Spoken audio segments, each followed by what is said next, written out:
আসসালামু আলাইকুম। আশা করি প্রত্যেকেই ভালো আছেন। মহান আল্লাহ তাআলার অশেষ রহমতে আলহামদুলিল্লাহ অনেকটা ভালো আছি। আজকে কথা বলার চেষ্টা করব মেজারমেন্ট কোয়ালিটির কাজ কি এবং সে তার মেজারমেন্ট কিভাবে ইনশিওর করবেন প্রত্যেকটা জিনিস এই ভিডিওতে ক্লিয়ার করে দেওয়ার চেষ্টা করব। কথা না বাড়িয়ে চলুন শুরু করা যাক। পোশাক উৎপাদনের মূল স্টেপ হচ্ছে মেজারমেন্ট। কারণ আমার প্রয়োজন যদি হয় ১০ সিয়াম আপনি যদি উৎপন্ন করেন ১৫ সিয়াম তাহলে সেই গার্মেন্টসটা আমি কিনব না। কারণ আমি গায়ে দেওয়ার জন্য কিনব। সো আমার গায়ে যদি না লাগে তাহলে সেই গার্মেন্টসটা আমি কিনব না। কিন্তু আপনি যদি একজন মেজারমেন্ট কোয়ালিটি হন, আপনি কিভাবে এতগুলো গার্মেন্টসকে ইনশিওর করবেন?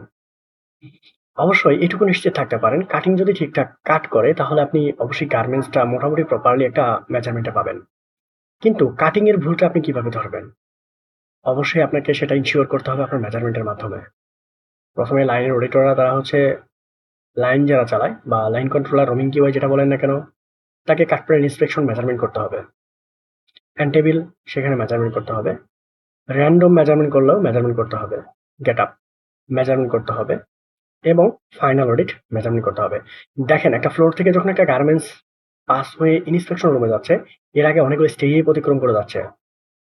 কেউ একজন যদি প্রপারলি কাজ করে তাহলে প্রবলেমটা অবশ্যই সেখানে ফাইন্ড আউট হবে এবং সেই প্রবলেমের সলিউশন হবে।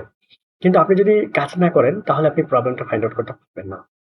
সেক্ষেত্রে প্রথমে আমরা কথা বলবো হচ্ছে অ্যাপ্রুভ স্যাম্পল এবং স্কেচ নিয়ে বা মেজারমেন্ট স্পেক শিট নিয়েও কথা বলবো।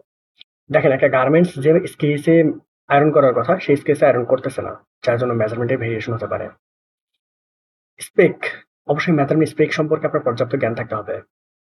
অ্যাপ্রুভ স্যাম্পল সম্পর্কে আপনার জ্ঞান থাকতে হবে। মেজারমেন্ট টেবলটা টুলস নিয়ে প্রস্তুত আছে কিনা, মেজারমেন্ট স্পেক রাখার মতো পরিবেশ আছে কিনা, আপনি সেটা ইনশিওর করতে পারতেছেন কিনা, এই জিনিসগুলো জানতে হবে। গার্মেন্টস রিল্যাক্সেশন ঠিকঠাক হয়েছে কিনা, গার্মেন্টস বা কাটিং এর আগে রিল্যাক্সেশন হচ্ছে কিনা, তার সিঙ্কেজ হইতে পারে, সিঙ্কেজ হইলে আপনার এটা মেজারমেন্ট এদিক সেদিক হতে পারে। পিওএম এটা সম্পর্কে আপনি জানতে হবে। মেজারমেন্টের পয়েন্ট বা পয়েন্ট অফ মেজারমেন্ট, এই পয়েন্টগুলো কি কি হতে পারে সেটা হচ্ছে আপনি রিস্ক অ্যাসেসমেন্টে পেয়ে যাবেন। যদি এ সম্পর্কে কোনো কোশ্চেন থাকে তাহলে অবশ্যই কোশ্চেন করে যাবেন। মেজারমেন্ট অ্যাভারেজ, যা আমি 500 পিস গার্মেন্ট চেক করেছিলাম এর ভিতরে অ্যাভারেজ মেজারমেন্ট আছে এত, প্রয়োজন এত এবং আছে এত, এটা আপনাকে জানতে হবে।